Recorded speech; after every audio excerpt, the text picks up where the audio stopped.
오늘 하나님의 말씀 에베소 2장 11절에서 22절까지 말씀입니다. 우리 함께 말씀을 읽도록 하겠습니다. 그러므로 기억해 보십시오. 여러분은 육신적으로는 이방 사람들이었고 육체 행한 할례를 받은 사람이라고 불리는 사람들에게 할례를 받지 않은 사람으로 불리는 사람들이었습니다. 그 당시 여러분은 그리스도 밖에 있었고 이스라엘 백성으로부터 제외된 사람들이며 약속의 언약들에 대해 생소한 사람들이며 세상에서 소망도 없고 하나님도 없는 사람들이었습니다. 그러나 그때는 하나님에게서 멀리 떨어져 있던 여러분이 이제는 그리스도 예수 안에서 그리스도의 피로 가까워졌습니다. 그리스도는 우리의 화평이시니 자기의 육체로 둘을 하나로 만드신 분이십니다. 그분은 중간에 막힌 담, 곧 원수된 것을 헐어내셨고 주문으로 된 계명의 율법을 폐하셨습니다. 이는 그리스도가 그분 안에서 이 둘로 한 세 사람을 창조해 화평을 이루게 하시고 십자가를 통해 이 둘을 한 몸으로 하나님과 화목하게 하셔서 자기 안에서 원수된 것을 없애버리시기 위한 것입니다. 그리스도는 오셔서 먼데 있는 여러분에게 화평을 전하셨을 뿐 아니라 가까운 데 있는 사람들에게도 화평을 전하셨습니다. 이것은 그리스도를 통해 우리 모두 한 성령 안에서 아버지께 나아갈 수 있게 하기 위한 것입니다. 그러므로 이제 여러분은 더 이상 낯선 사람들이거나 나그네들이 아니라 성도들과 동등한 시민이요 하나님의 가족입니다. 여러분은 사도들과 예언자들의 기초 위에 세워진 사람들이요 그리스도 예수께서 친히 모퉁이 돌이 되셨습니다. 그리스도 안에서 건물 전체가 서로 연결돼 주 안에서 함께 자라 거룩한 성전이 됩니다. 여러분도 성령 안에서 하나님께서 거하실 초소가 되기 위해 그리스도 안에서 함께 세워져 가고 있습니다. 아멘. 바울은 2장의 첫 부분, 어제 본문에서는 에베소 성도들이 영적으로는 허물과 죄로 죽었던, 또 공중권세 잡은 자에게 사로잡혀서 종대에게 살았던 영적인 신분에 대해서 먼저 말했죠.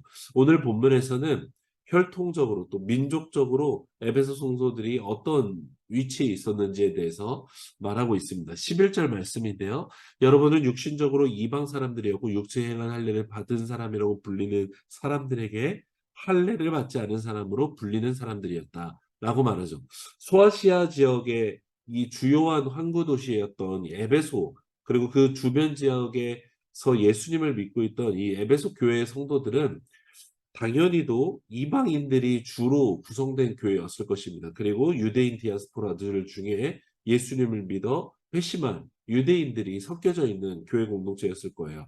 문제는 교회 내부에서 유대인들과 이방인들 이 성도 간에 끊임없는 분쟁이 있었고 또 외부로는 유대주의자, 율법주의자들이 바울이 전한 복음으로는 부족하기에 율법을 너희가 지켜야만 구원이 있다라고 이런 공격이 끊임없이 이어졌을 거라는 것이죠. 그렇게 이방인 성도들이 받는 공격은 사실 그들에게는 굉장히 복음과는 상충되는 고통이 있었을 것입니다. 11절 표현에 유대인들, 할례 받은 사람들이 이 이방인들을 향해 뭐라고 불렀다라고 합니까? 할례 받지 않은 사람이었다라고 불렀다라고 해요. 여러분 이 표현은 굉장히 비하적인 표현이고 분리시키는 표현이고 차별의 표현이었습니다. 이 표현이 성경에서 언제 쓰였는지를 보면 사무엘상 17장에 다윗이 골리앗이 이스라엘의 군대를 향해 저주를 퍼부을 때 저 할례 받지 않은 자가 어찌 하나님의 군대를 이렇게 비난하도록 가만히 있느냐라고 말할 때 했던 말입니다.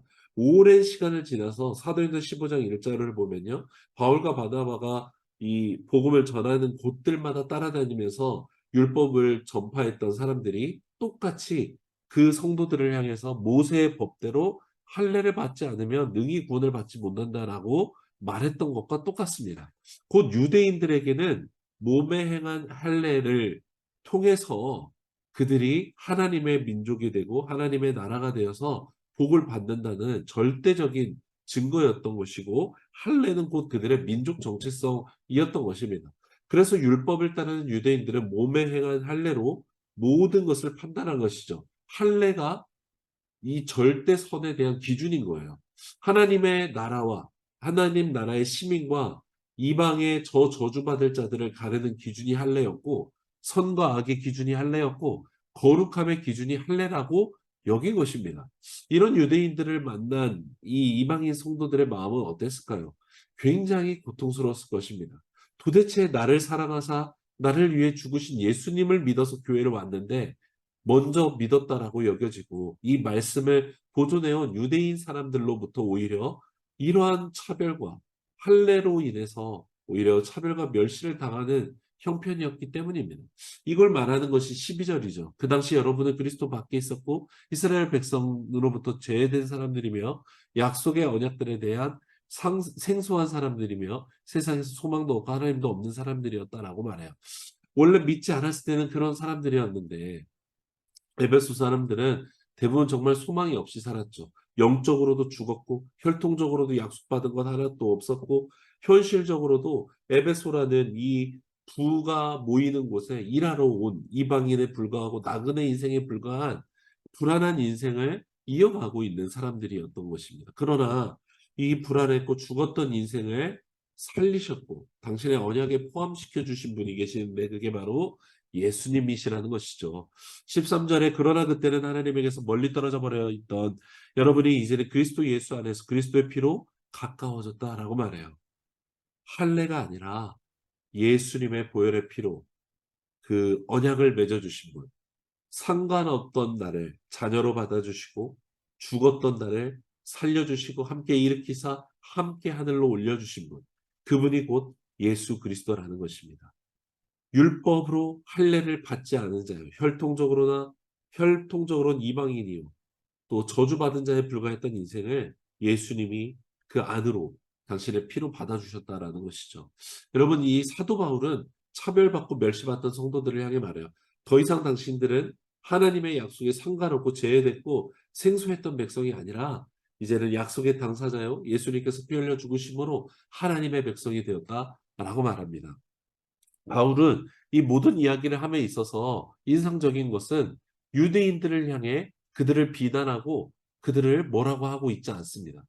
그 교회 안에 한 몸을 이루고 있는 유대인 성도와 이방인 성도의 하나됨을 위해서 이야기를 이어갈 것이기 때문에 그렇습니다. 여러분 바울은 그 누구보다 이방인들을 비난하는 이 유대인 율법주의자들을 향해 강력하게 그 항의를 했고 뭐라고 했던 사람입니다. 예, 다른 본문에서 나오지만 베드로가 이방인과 함께 식사하다가 유대인들이 들어오는 걸 보고 이 먹던 자리를 멈췄던 것을 가지고 엄청나게 베드로를 비난했을 정도로 바울은 이 유대인들이 이방인들을 대하는 것에 잘못된 점들을 결코 그냥 넘어가는 사람들이 아니었어요.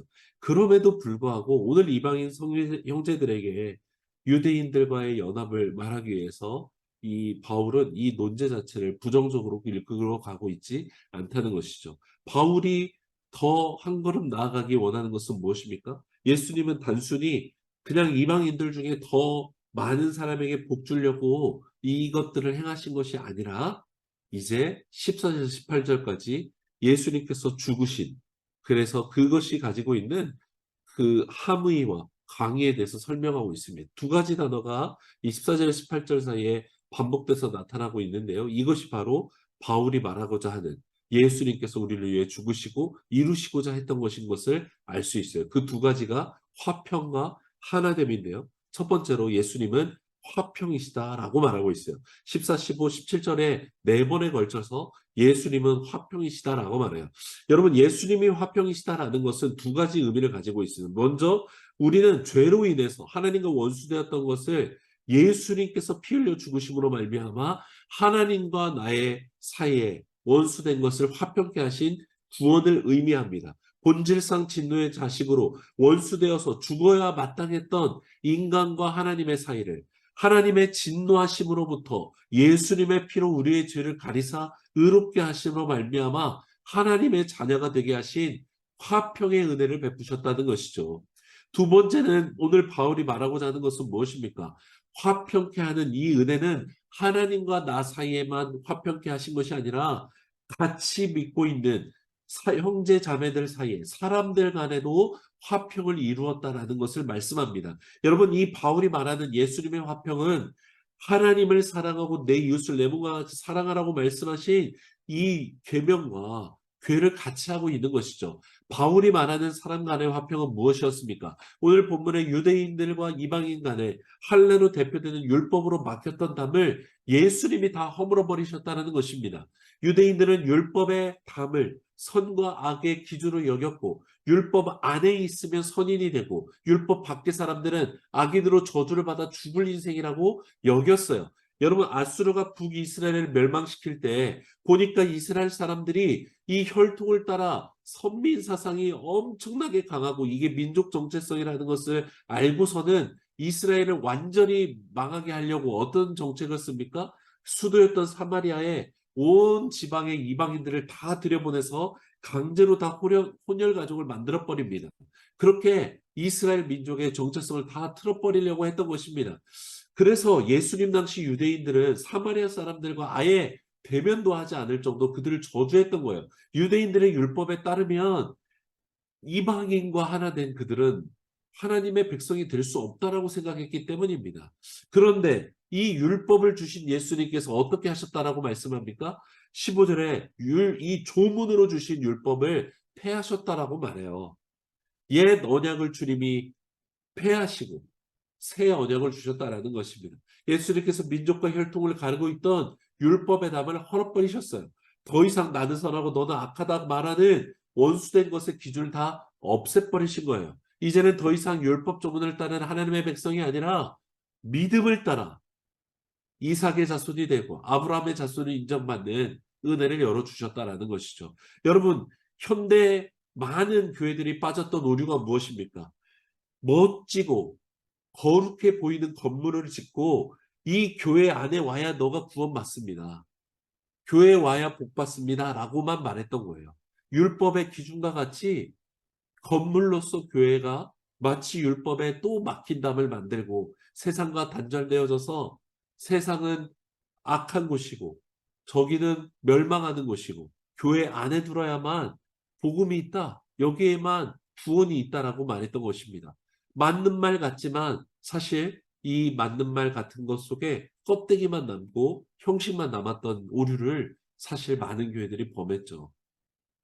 원수된 것을 다 없애버리셨던 것, 화평을 이루셨던 이 예수님, 이 화평의 결과는 무엇인가? 14절, 15, 16, 18절에 4번 반복되는 하나됨을 위해서 예수님께서 자기를 찢어 화평을 이루셨다라고 말씀하세요. 14절에 둘을 하나로 만드셨고 15절 둘을 한 세 사람으로 창조하셨고 16절 둘을 한 몸으로 또 18절에 그리스도를 통해 한 성령 안에서 아버지께 나아갈 수 있게 했다는 것입니다. 예수님께서 우리를 하나님과 원수된 사이를 화평케 하신 이유는 무엇인가? 우리를 사랑하사 우리를 하나님의 자녀되게 하신 것입니다. 그리고 이 사랑은 필연적으로 믿는 자들, 하나님을 믿어 하나님의 자녀가 된 이 모든 자들을 한 가족으로서 하나님의 자녀로 초대한다는 것입니다. 하나님과 화평케 된 자들을 오직 하나님 한 분만을 섬기는 한 몸된 교회로 창조하셨다라는 것입니다. 여러분, 유대인과 이방인이 하나가 되어서 온전한 연합을 이룬 교회에서 사람들이 발견할 수 있는 것은 무엇이었을까요? 하나님입니다. 율법을 목숨처럼 여기던 자들이 이방인들을 받아들이고 형제 자매가 되어서 함께 식사하고 자기의 가진 것을 통용할 때 여러분 거기에 개인의 의의가 나타나지 않아요. 저 유대인의 삶 가운데 진정한 왕이신 예수님이 드러나는 것입니다. 여러분 화평하는 교회가 바로 가지고 있는 놀라운 능력이 여기에 있어요. 화평하는 교회는 하나된 교회는 하나님의 주권을 증거하는 교회가 되는 것입니다. 여러분 서울에 배제학당의 모습을 재현해 놓은 곳이 있어요. 거기 교실에 가면 역사적인 자료 안에 이런 정보가 있습니다. 양반이었던 자제들이 외국인 선교사들이 복음을 전하면서 영어를 가르쳐 주니까 이 배제학당에 와서 영어를 배우기 시작합니다. 영어를 배우다가 자연스럽게 성경을 배우고 예수님, 특별히 화평케 하시는 예수님을 배우게 돼요. 이 사람들이 처음에 학교에 올 때 자기 집안의 노비가 끄는 이 수레를 타고 학교에 왔습니다. 나중에 이 양반집 자제들이 학교에 어떻게 온지 아십니까? 수레를 타지 않아요. 노비들과 함께 옵니다. 그리고 함께 수업을 듣고 그렇게 한해됨을 이루었다는 여러분 역사적인 자료가 있습니다. 여러분 예수님을 믿어서 진짜로 예수님을 모신 사람들은요. 차별과 분리로 다른 사람을 배척하지 않습니다. 왜냐하면 예수님의 피가 이 모든 기준을 없앴다는 것을 알 수밖에 없기 때문에 그런 것이죠. 여러분 우리 시대 교회의 비극은 무엇입니까? 온갖 이유와 인간적인 이유로 분열하고 갈등하고 차별한다는 것입니다. 예수님께서 하나 되게 하신 화평이 그냥 아무런 가치가 없는 것처럼 깨지고 있다는 것입니다. 직분별로, 지역별로, 학교별로, 자기들의 취향별로 나눠져서 모임하는 것을 훨씬 더 선호하고 있는 것입니다. 교회의 주인이 하나님이 아니라는 것입니다. 다시 사람의 생각과 탐욕과 기준이 왕이 된 곳이 교회 그냥 동아리와 같은 곳이 되어가고 있다는 것이죠. 지난번 레바논 비전 트립 때 우리 간증에서도 나눠주셨지만 시리아 난민 중에 회심한 형제가 있었어요. 일하는 곳에서 예수 영화의 짧은 클립을 보고 예수님에 대한 갈망이 계속해서 일어나서 이 예수님을 알고 싶어서 레바논의 수많은 교회들을 방문했는데 모든 교회가 그를 거부했다는 것이죠. 시리아 형제 교회가 나오면 레바논 형제들이 떠나니까 모지 못하게 하려고 많은 핑계를 대면서 그 형제를 교회 안에 받아들이지 않았어요. 이게 정말 예수님의 교회가 맞는가 탄식할 수밖에 없었습니다. 그러나 동시에 두려웠어요. 나라고 다를까? 우리라고 다를까? 나는 차별하지 않는가? 나는 예수님께서 하나 되게 하신 것을 스스로 나서서 가르고 내 기준과 내 판단과 내 경험으로 그렇게 판단하고 있는 죄를 범하고 있지 않는가라고 물을 수밖에 없었던 것입니다. 사랑하는 성도 여러분, 바울은 21절과 22절에 말해요. 하나님이 거하시는 거룩한 교회는 서로 연결되어져서 주 안에서 함께 자라 거룩한 성전이 된다는 것입니다. 반대로 말하면 서로가 하나 되기 위해서 연결되고 서로 용납하고 사랑하는 그래서 그렇게 자라나지 않는다면 그곳에는 하나님이 거하지 않으신다는 거예요. 여러분 이것이 교회의 비밀이요. 하나님이 임하시는 임재의 비밀입니다. 로마서 3장 22절에 예수 그리스도를 믿음으로 말미암아 모든 믿는 자에게 미치는 하나님의 의인이 차별이 없느니라라고 말씀하셨어요. 누구든지 그리스도 예수 안에 있으면 새로운 피조물이 되었다라고 말씀하셨어요. 이 피조물은 하나님과 사람 사이에 원수된 것을 화평케 하셨고 하나 되게 하신 것에 태어난 새로운 피조물인 것입니다. 예수 안에서 예수로 인해 하나됨을 위해 교회로 하나님이 우리를 새롭게 창조하셨다는 것입니다. 여러분 교회가 하나 되지 못함은 예수님이 나의 주님이 되시지 않기 때문인 것입니다. 개인으로부터 여전히 내 주권과 내 취향과 내 탐욕이 예수님을 거부하고 예수님의 주권과 화평케 하신 그 희생과 사랑 앞에 그 길을 따르지 않는 거부권을 행사하고 있기 때문인 것입니다. 나도 모르는 사이에 유대인이 율법을 기준으로 기득권을 휘둘렸듯이 하나님의 이름을 팔아가면서 기득권을 휘두르고 있는 것이 있는지 두려움으로 살펴야만 할 것입니다. 많은 교회가 교회됨을 세상 일 하듯 직장처럼 하려는 실수를 반복합니다. 교회는 그렇게 교회되지 않아요. 하나님을 위해 화평을 위해 나를 찢어 헌신하고 희생할 때 하나님이 임하시는 거룩한 교회가 되는 것입니다. 우리 아부다비 온누리 교회가 하나님이 거하시는 이 거룩한 교회가 되기를 원합니다. 원수되었던 우리를 하나님의 백성으로 가족 삼아주신 자녀 삼으신 은혜만이 넘쳐나는 교회. 은혜로 말미암아 말하고 나누고 모든 모임 가운데 예수님만 높이는 교회. 차별과 분리가 아니라 하나님을 위해 기꺼이 서로 희생하고 그 교회를 이루어가는 교회 되기를 간절히 소망합니다. 그래서 우리 교회를 볼 때 누구라도 이곳은 정말 하나님이 다스리시는 곳이구나. 이 사람들은 정말 하나님 때문에 다른 사람을 사랑하는구나 고백되어지는 하나님의 교회 되길 간절히 소망합니다.